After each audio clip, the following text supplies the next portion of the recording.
On the plane ride home, Pope Francis was asked to comment on the protests going on in Iran. The demonstration started after the death of Mahsa Amini, who was detained by morality police for not wearing her hijab.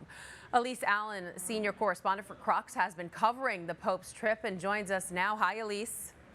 Hi, Christine. It's nice to be with you. Nice to have you again. And so the Pope didn't specifically call out Iran, but he did say a society that does not give women the same rights as men will become impoverished.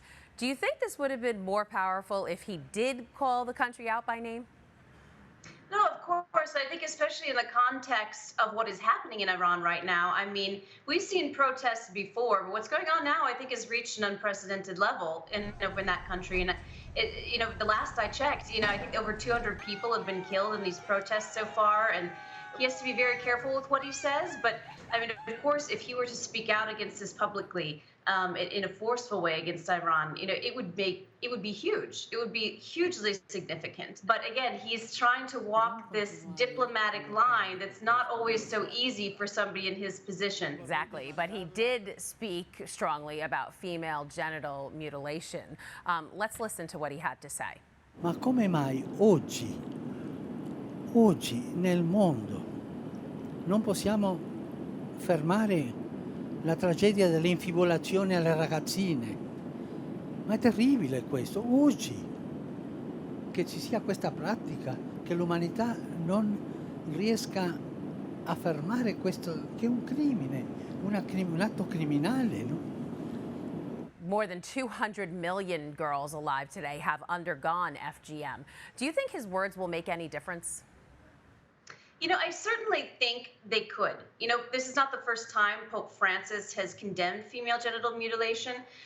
He's mentioned it before. He's condemned it in the past as an act of violence and a crime against women. And I think his words are being listened to, and you look at the invitations he's receiving, in a lot of the countries throughout Asia and the Middle East, these are countries that the Pope is really reaching out to. These are areas of the world he's made a point to travel to quite frequently in his papacy. So the countries that are still practicing this to some extent.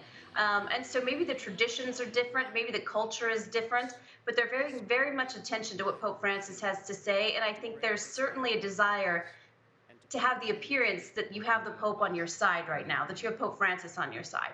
And when it comes to the church, Francis has done more than any pope to give more decision-making roles to women. However, he's been receiving some pushback lately with one of his recent appointments of the Pontifical Academy for Life, Mariana Mazzucato, who has been very outspoken about her atheism and opposition to the overturning of Roe v. Wade.